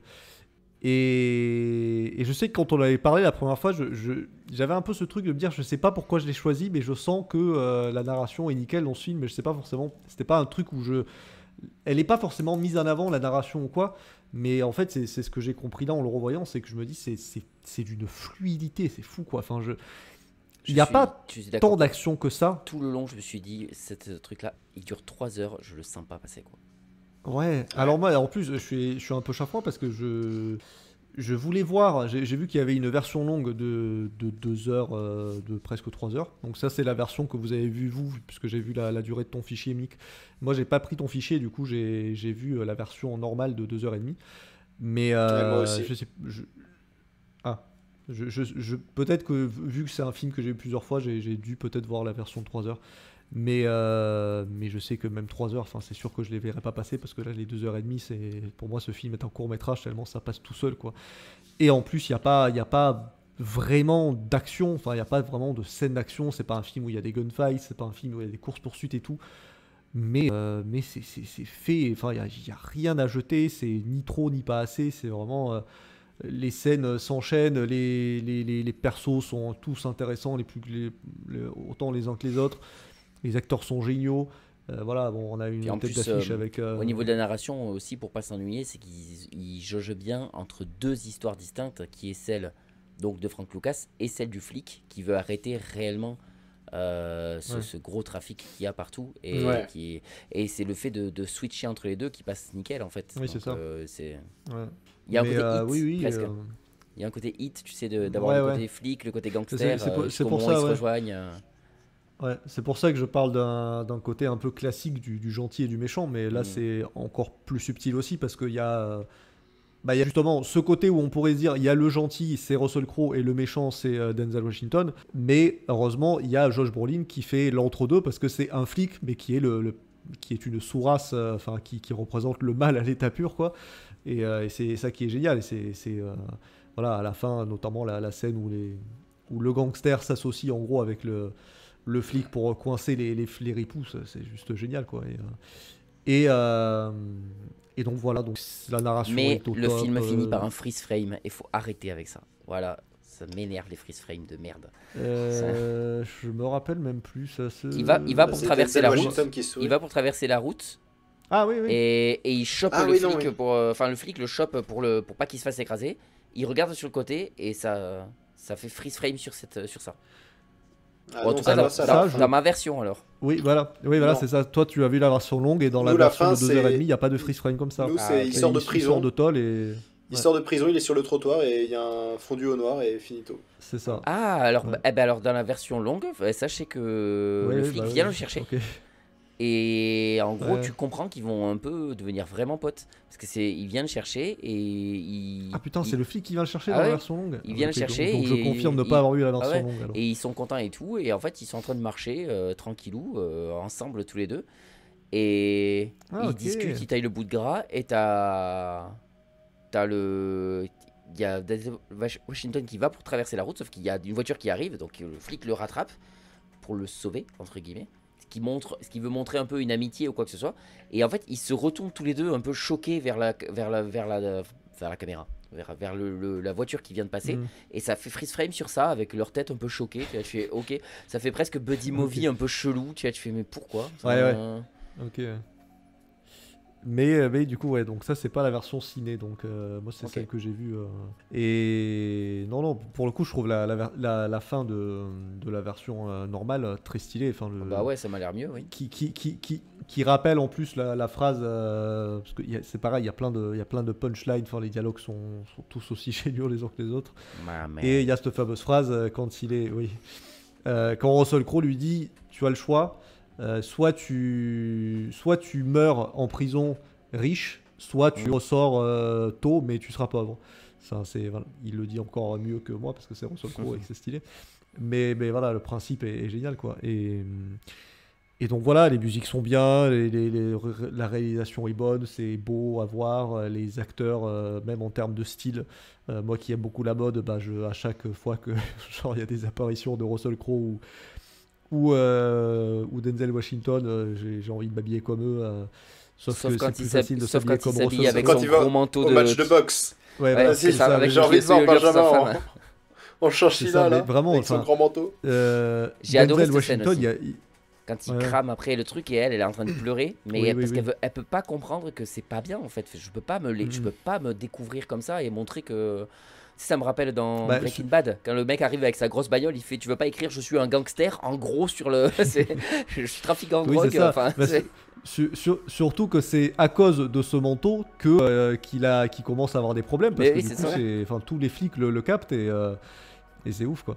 Mais il y a plein d'apparitions de Denzel Washington où j'avais des frissons parce que ce mec est d'un charisme fou et qu'il est bien habillé dans le film parce qu'il porte que des costards et tout, mais sans tomber dans le côté pimp aussi, que notamment il y a ça pareil, il le dit à un de ses frères qui s'habille en mode truc en fourrure et tout ça. Et il lui dit un truc du genre mais tu veux qu'on appelle directement les flics pour qu'ils viennent te chercher, c'est ça, ou un truc comme ça, et lui pendant tout le film il a juste des costards propre mais genre classique, mais ça rend super bien sur lui parce que voilà, il crève l'écran, il y a des moments où j'ai des frissons. Moi, et Russell Crowe pareil le moment où j'ai le plus de frissons dans les films. Vas-y, fini. Non, non, juste sur Russell Crowe, qui a un style aussi que j'aime bien, côté années 80, comme ça, 70, mais genre plus en mode chemise, basket, enfin jean, voilà. Et du coup, petite chemise bariolée, comme on pouvait faire à l'époque, un peu hawaïenne et tout, ça c'est des trucs que je kiffe aussi. Et il le À la porte super Magnum, bien, quoi. Ouais, c'est ça. Mais je vois. Pire ref. Non, non, mais moi, Ouais, j'adore mais de Magnum, côté, c'est en vrai, termes de hein. style, c'est un peu mon Oui, modèle. oui, non, mais oui, mais c'est. Et Mec, il a non, bien 78 sûr, ans. évidemment, la scène, c'est, on va dire, un peu la scène la plus marquante du film pour tout le monde, hein, évidemment, mais elle marche du Eh bah, tonnerre. clairement, C'est oui. Ah c'est bah, le moment où il montre que c'est lui le chef et que c'est lui le boss. C'est le moment où il bute de sang-froid le gars en plein milieu et que tu crois pas en fait. Quand il dit Devant ses vas-y, frères, en tire, devant ses frères, et il dit bah vas-y tire, et tu te dis c'est tous les clichés pour qu'il ne tire pas et il tire. Mais vraiment, et là tu fais oh, Et Ouah, surtout que cette dans mes scène, elle souvenirs, me elle était fout des plus longue cette frissons, scène. quoi. Dans mes souvenirs, elle était longue. Et en fait, Ah, il va super vite, il ouais. réfléchit pas. Ça. Genre, C'est ça. Vas-y, tire. Ok, boum, Ok, allez. boum. Et je pensais vraiment qu'il y avait une tension, tu sais, où ça durait un peu, mais non, non. Et du coup, ouais, c'est Ah génial. ouais. Et après, il arrive, il fait genre, c'est pour faire style, tu vois, mais il fait genre, ouais, on parlait de quoi? Et t'as les mecs qui le Oui, regardent c'est ça. et- Ouais, mais c'est ça. c'est assez fou. Donc, moi, j'ai mis 10 sur 10 à ce film aussi. Et je trouve ce film Bah, moi aussi, incroyable. évidemment. Je trouve il pète la classe. Je suis d'accord avec tout ce que tu dis. J'ai rien à dire de plus. C'est juste sublime, ce chef-d'œuvre. Je l'avais vu une fois. Je me rappelle avoir mis 9 sur 10. Et là, de le revoir, je me dis, mais non, mais il est juste incroyable ce film, en fait. Il y a tout qui va. Donc, c'est le genre de moment où je me réhabilite. Ridley Scott. Voilà, il a fait de la merde avec la saga Alien. Ouais, il a pas fait que des chefs-d'œuvre, mais c'est vrai que celui-là, putain. Mais voilà, il est cool. J'y Pardon. pense. Je sais pas si vous avez vu la scène générique entre guillemets, même si c'est Ah non, très, tu nous très l'avais court dit et et je l'ai pas télé. fait. Ah putain, oui, moi aussi. Tu nous l'as Ah dit, oui, je l'ai oui. pas Ah, fait. du coup, je vous avais dit, ouais.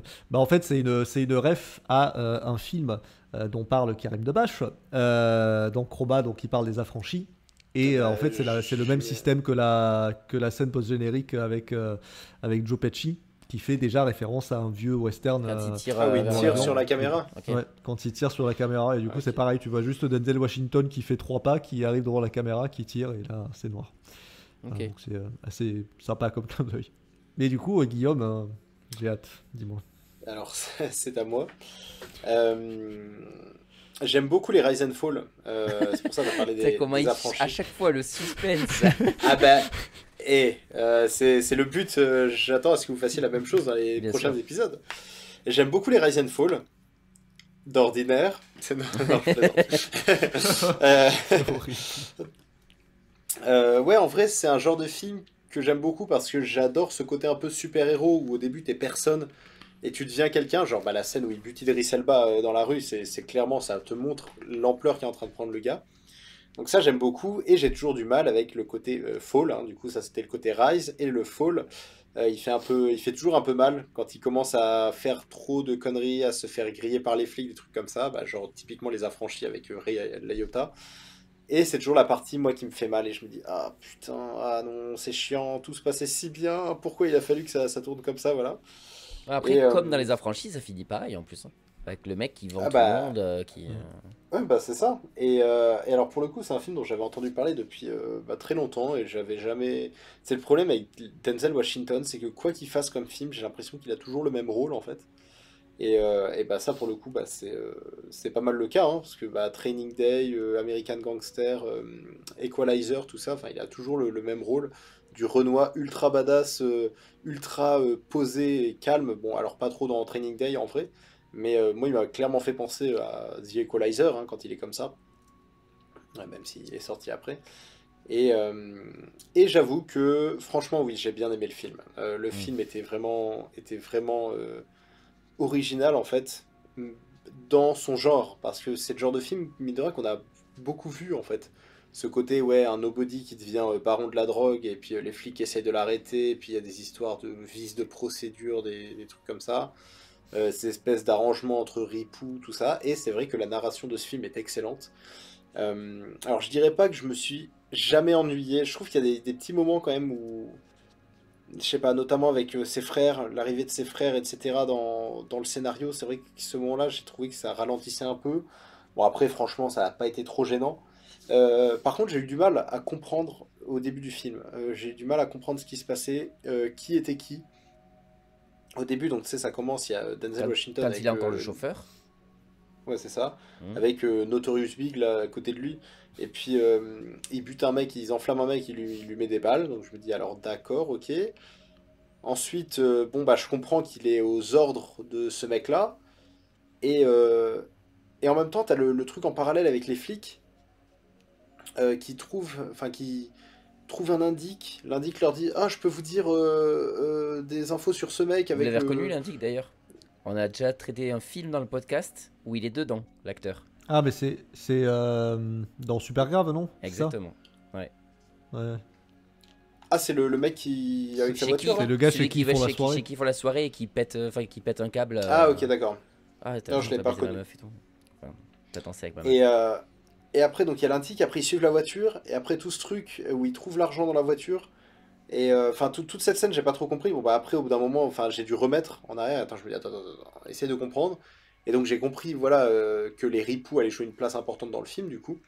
Ça, pareil, j'ai trouvé C'est vrai ça qu'on on vraiment en intéressant. a pas parlé, mais c'est clairement presque l'histoire principale au final. Enfin, il y a, bien sûr, Bien non, il y a sûr, Frank Ouais. Lucas. Bah, c'est mais eux, vraiment c'est la eux les deuxième méchants grosse. du truc, quoi. Non, mais ce que je veux C'est dire que par là, tout ça, c'est. la finalité, c'est pour ça, quoi. C'est pour essayer de démanteler le gros réseau de ripoux, en fait. Bah, c'est ça, et ce qui est fort dans cette histoire, je trouve, c'est que Frank Lucas, c'est pas le méchant, en fait, dans le film. Mhm. C'est Josh Brolin qui est le méchant. Trop beau, là, C'est ou ce je que sais pas disait, quoi. c'est ce que disait Benjamin, ouais. Ouais, Troupeau, tu sens vraiment en fait que c'est le gros fils de pute dans l'histoire. Il le joue très bien d'ailleurs. Ouais, putain, Et c'est vrai que t'as bah, vraiment envie de le c'est tuer. cool quand tu vois Denzel Washington lui faire face et montrer qu'il a pas peur.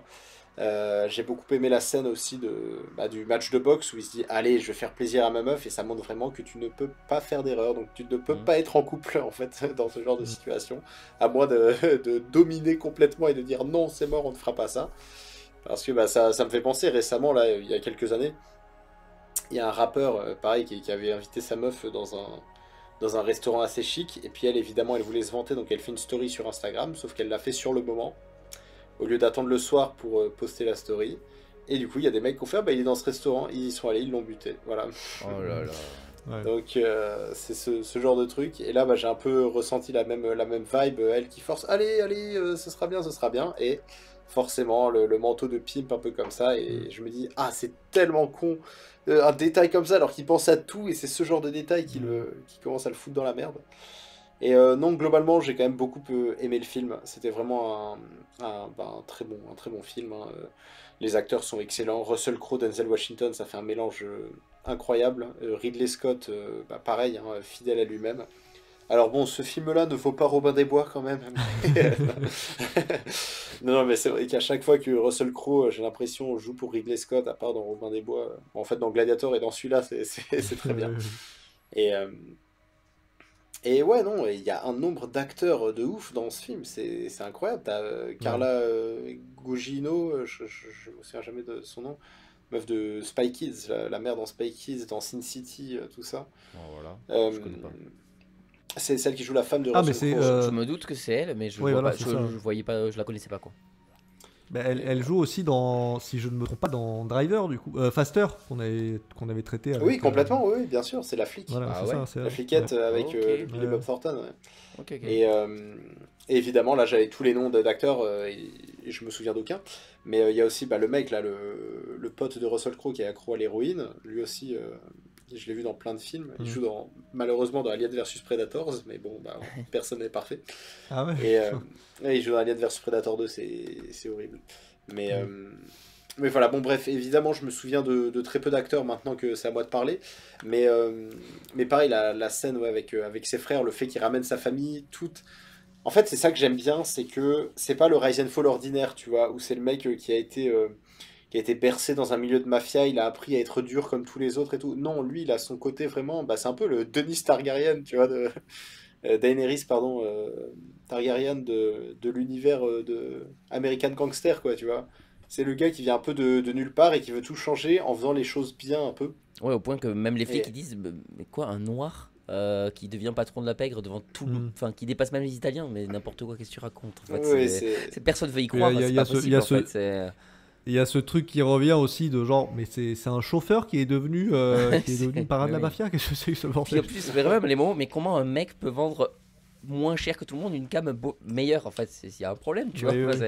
Et tout montre que c'est un génie en fait, parce que le gars, il Même sait ce se mouiller. moment, alors Le c'est gars, il part quand même au Vietnam chercher sa drogue, il sait se mouiller, il Bien a sûr. des coups, il sait se. Enfin, Et il est très surtout, fort, il a, très il a fort. un objectif en tête et il le lâche pas. Il est C'est ça. tellement sûr de lui, il est confident de fou, quoi. Confiant de fou. pareil en termes d'acteur, celui justement qui revend sa cam, mais en la coupant. Cuba Ouais. Gooding Putain. Junior, voilà. Et lui c'est pareil, enfin la scène où il dit mais si tu vends mon produit c'est une marque que tu vends quoi. Il y a vraiment ce Mhm. truc businessman tu vends ma marque et si tu veux vendre ma marque eh ben, tu la touches pas parce que sinon c'est plus ma marque quoi. C'est ta marque que tu as retouchée Et je la me demande confrontation est très bien quoi. d'ailleurs. Oui, il y a un des acteurs auxquels je pensais, c'était RZA. Alors RZA, voilà. C'est un des mecs Ah c'est un dans rappeur. l'équipe de Russell Crowe. Et c'est un rappeur du Wu-Tang Clan ouais, Ah, ok. que j'aime bien et qui joue dans l'excellent Ghost Dog aussi. Et c'est un acteur que j'aime vraiment bien. Ah Donc, Ghost Dog c'est les ninjas là, enfin le non pas ça. non, Si, c'est je sais plus. c'est Forest Whitaker qui vit sur Oui, le voilà, Bushido, mais c'est- ouais. Ouais c'est ça. Enfin, c'est pas du tout un ninja, mais oui, Oui, il y a un délire comme ça, mais oui, d'accord. mais il y a cette scène où il croise Harzier justement dans la street, t'as vu? Ah et puis il se check comme ça avec un beau mouvement de caméra. Mais bref, et qu'est-ce que je voulais dire? Oui, et bah, c'est ça que j'ai bien aimé justement, vraiment le côté un peu Rockefeller, tu sais, genre le gars qui commence de zéro et qui arrive à tout seul. Je suis pas sûr, attends, Rockefeller?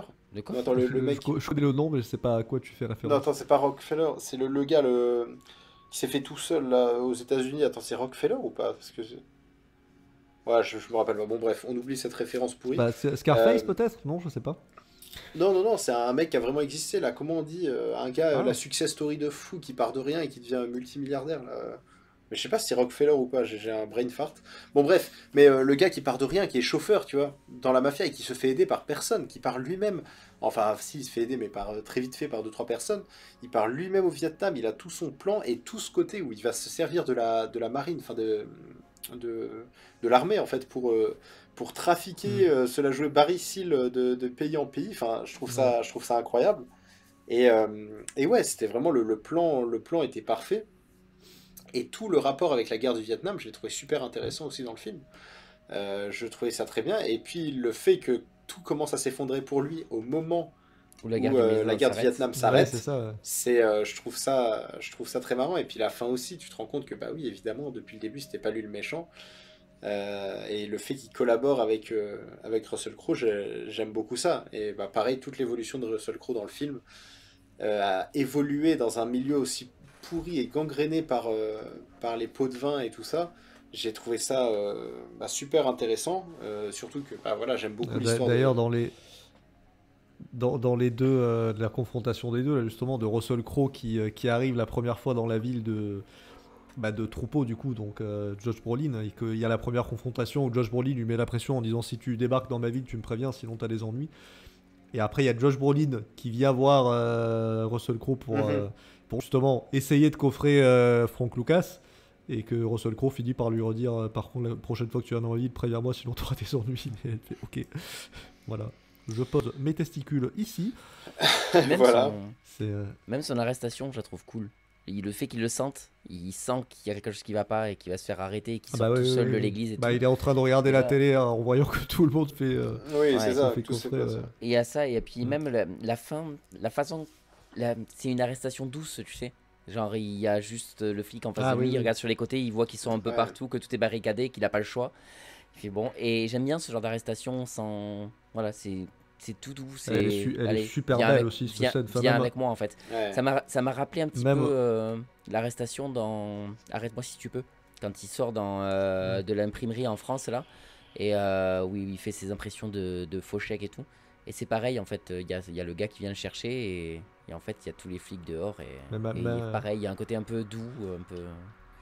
même le plan et tout, enfin de voir petit à petit la caméra qui descend d'abord tu vois la voiture, après tu vois Russell Crowe qui est adossé à la voiture en mode bon juste je t'attends, y a pas d'action mais je t'attends juste genre au calme et voilà après le plan s'élargit et tout, ce film est magnifique, c'est fou. Ouais, elle est très stylée cette scène, ouais. Et du coup, bah ouais, tout ce rapport aussi au milieu des ripoux, dans la police, ça c'est un truc qui m'a toujours fait flipper quand j'étais petit. À force de regarder des films comme ça, je me disais j'aimerais trop être flic, tu vois. Mais le problème c'est que c'est pas juste en fait d'être flic, parce que t'auras toujours des connards comme ça, et moi je sais que bah, je voudrais jamais accepter des pots de vin, des trucs comme ça. Sauf que bah, si t'acceptes pas des pots de vin, tu te fais buter. Et c'est pour ça, dès le début, quand tu vois les gars qui se chient dessus en se disant putain, mais on veut pas prendre cet argent, mais si on le prend pas, ils vont nous tuer. Ouais, Quoi. c'est ça. Et tu te dis, waouh, l'angoisse. Ça m'a fait penser aussi à The Place Beyond the Pine. Enfin, il y a le même un peu schéma de ce genre de flic et d'un autre flic qui va à reculons, quoi. Ouais, qui se fait chier, justement. Enfin, qui se fait emmerder. Moi, ça m'a surtout fait penser au scandale Rampart à Los Angeles dans les années 90 après la mort de Tupac, où il y a eu une espèce de battue générale, enfin de guerre civile en fait entre les gangs, la police, les ripoux, tout ça. Et à la fin, du coup, bah, il y a une enquête qui a été menée sur la police de Los Angeles, et on s'est rendu compte qu'il y avait genre 70%, quelque chose comme ça, des mecs qui étaient corrompus. Enfin, c'était un truc de fou. Et ça a été un des plus grands scandales de l'histoire de la police américaine. Et c'est pareil, ouais, quand tu vois Troubo, là, justement, ça m'a fait penser à cette histoire-là, quoi. Le gars qui va voler de la cocaïne dans les pièces à conviction, enfin de l'héroïne dans les pièces à conviction pour aller la revendre. Pareil, tout ça, ça m'a vraiment fait penser au scandale Rempart, où t'avais des mecs qui volaient de la cocaïne dans les pièces à conviction pour les revendre via un réseau de prostitution. Vraiment, je suis policier, ouais. Et ben là, c'est la même chose, et tu te dis, waouh, enfin, qui a le pouvoir en fait? Est-ce que c'est la mafia? Est-ce que c'est le gouvernement qui se sert de la mafia pour faire toutes ces petites saloperies en dessous? Enfin, c'est vraiment assez désespérant. Et en même temps, bah, c'est ça qui est cool quand tu vois des personnages comme Russell Crowe qui finissent par y arriver, ou comme Puis, Avery Cross Bradley Cooper Ah, au secours, The Place Beyond the Pines. mais il y a un truc aussi qui est agréable à voir, c'est le chef de Russell Crowe qui lui dit en gros, mais moi je suis grave de ton côté, mais juste arrête de faire des vagues, fais ce que tu veux, arrête-les, il n'y a pas de souci, mais juste te montre pas, fais-le discretos. Et j'aime bien parce que pendant tout le long où à chaque fois il se plante ou quoi que ce soit, tu pourrais t'attendre à ce qu'il lui dise non mais arrête, tu fais n'importe quoi, mais il lui dit ça, en gros il fait tu fais n'importe quoi, mais continue, c'est très bien ce que tu fais. Moi je te fais confiance, tu veux fouiller des cercueils, va fouiller des cercueils, je te donne l'argent que tu veux, mais fais attention juste parce qu'il y a des mecs au-dessus de nous qui vont nous faire chier et qui eux veulent t'arrêter après sinon de faire tout ça parce qu'ils croient qu'on va te donner de l'argent pour rien et que ça mènera nulle part ton truc. Mais j'aime bien en plus, le gars est joué par celui qui est le chef de la police dans Monk, donc je suis le capitaine Stuttelmeyer. C'est Ted Levine, non? Ted Levine, ouais. Et j'aime bien, Ouais. j'aime bien ce mec, je trouve cool. Et bah pour moi, c'est La colline à des yeux. Voilà, Ok. J'aime Je bien. joue là-dedans aussi le père de famille. Peut-être pour tes films, La colline à des yeux. Mais pareil, et du coup, je voulais rebondir. Alors, non, oh là là, putain, le triplé gagnant, quoi. Ah oui. J'ai fait cool, sympa, rebondir. Allez, hop, je ferme ma gueule. Non, t'avais dit un truc, Benjamin, ou alors c'était toi, Mickaël, je me souviens plus. Il n'y a pas beaucoup d'action dans le film, et pourtant on s'ennuie pas. Mais ce que je dirais en C'est plus Benjamin de qui ça, a dit, c'est ouais. que quand il y a de l'action, elle est vraiment haletante, quoi. T'es à fond dedans, quoi. Et la scène justement où ils suivent les cercueils et ils finissent par arriver dans le bloc là à Brooklyn, là, le grand bâtiment, pour voir démanteler tout ce réseau-là. Tu fais waouh, ça fout vraiment la pression, et tu ressens la pression des mecs, tu sais qu'ils doivent pas faire de bruit, pas se faire griller et tout. Et franchement, ouais, c'est respect, ouais, c'était vraiment cool.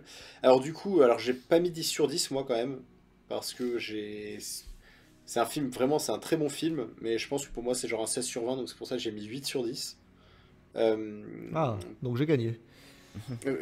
Bravo, gagné, voilà, exactement. je n'en dis pas plus, tu as gagné Benjamin, bravo, félicitations.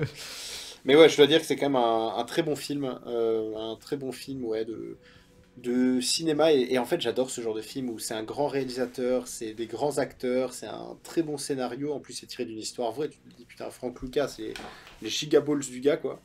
Et c'est vrai que tout ça, moi, ça me fait plaisir de voir des films comme ça, en fait, de découvrir ces films-là. Les années 90-2000, vraiment, c'était vraiment excellent pour faire ce genre de film. Et c'est pour ça que je suis très heureux d'avoir enfin vu un des films préférés de Benjamin. Donc bravo Benjamin, tu as gagné.